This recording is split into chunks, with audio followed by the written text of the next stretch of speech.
ओम गंगणपते नमो नमः। नमस्कार मित्रों, सुख कथा चैनल में आप सभी का हार्दिक स्वागत है। मित्रों, आज हम हनुमान जयंती और हनुमान जी के बारे में बात करेंगे। उदया तिथि के अनुसार हनुमान जयंती 2026 के साल में 2 अप्रैल को मनाई जाएगी। तो मित्रों, चलिए अब हम हनुमान जी के बारे में बात करते हैं।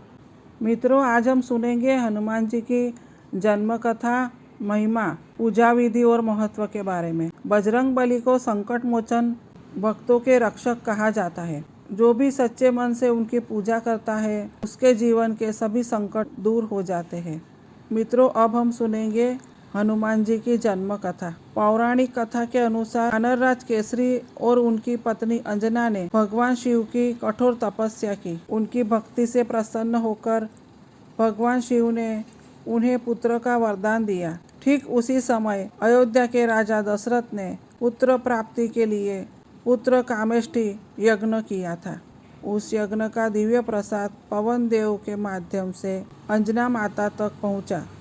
उस प्रसाद के प्रभाव से चैत्र पूर्णिमा के दिन हनुमान जी का जन्म हुआ। इसी कारण तो उन्हें अंजनी सूत, पवन पुत्र, मारुति और बजरंग बली कहा जाता है। रामायण में हनुमान जी के क्या क्या महान कार्य थे। समुद्र पार करना, सीता माता की खोज करना। हनुमान जी ने एक ही छलांग में विशाल समुद्र पार किया था। हनुमान जी ने अशोक वाटिका में जाकर माता सीता को श्री राम की अंगूठी दी और उनका संदेश दिया था। रावण की सेना से युद्ध करते हुए उन्होंने अपनी पूंछ से पूरी लंका जला दी थी। जब लक्ष्मण मूर्छित हो गए, तब हनुमान जी ने द्रोणगिरी पर्वत उठाकर संजीवनी बूटी लाई थी। हनुमान जी को संसार का सबसे बड़ा महान भक्त माना जाता है। वह श्री राम जी के परम भक्त है इसलिए क्योंकि वह चिरंजीवी है।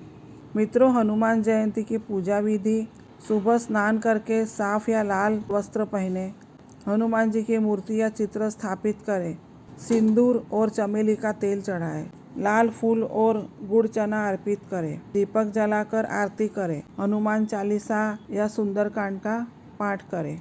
हनुमान जयंती के दिन पूजा करने से संकट दूर होते हैं, शत्रु बाधा समाप्त होती है, भय समाप्त होता है, आत्मबल और साहस बढ़ता है और भगवान राम की कृपा प्राप्त होती है, क्योंकि हनुमान भगवान श्री राम के लाडले हैं। मान्यता है कि इस दिन 11 बार हनुमान चालीसा का पाठ करने से बड़े से बड़ा संकट भी दूर हो जाता है।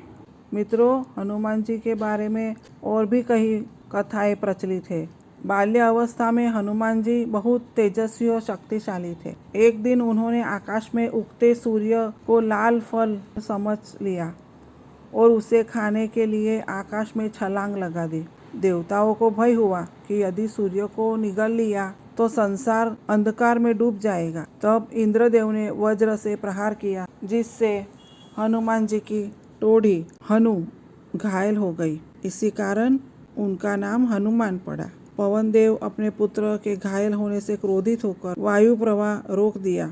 तब सभी देवताओं ने हनुमान जी को अनेक वरदान दिए: अपार शक्ति, अमरता, बुद्धि और ज्ञान, किसी भी रूप में बदलने की शक्ति। दूसरी एक कथा के अनुसार बाल्यकाल में हनुमान जी अपनी शक्ति का प्रयोग करके ऋषियों को परेशान करने लगे। तब ऋषियों ने उन्हें श्राप दिया कि वे अपनी शक्ति को भूल जाएंगे।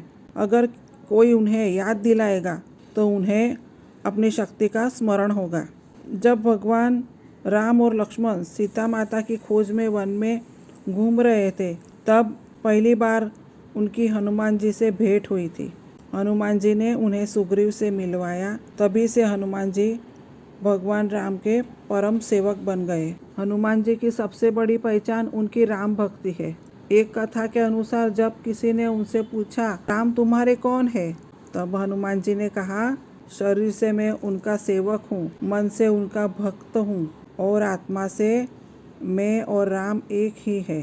हनुमान जी के पूजा से भय दूर होता है, शत्रु बाधा समाप्त होती है, आत्मबल और साहस बढ़ता है, नकारात्मक शक्तियों से रक्षा होती है और भगवान राम की कृपा प्राप्त होती है।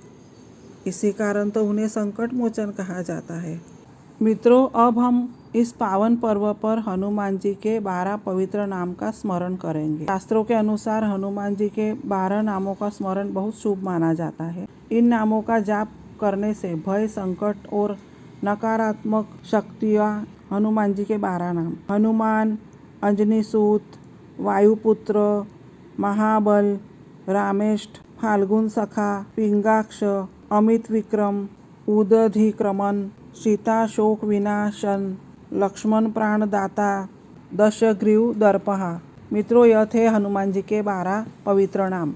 मित्रों, आज हमने इस वीडियो में हनुमान जयंती के बारे में, हनुमान जी की कथा के बारे में, उनके 12 नामों का स्मरण किया। अगर आपको हमारा ये वीडियो अच्छा लगा हो तो प्लीज़ लाइक, शेयर और सब्सक्राइब ज़रूर करें। और हाँ, कमेंट करना ना भूलें।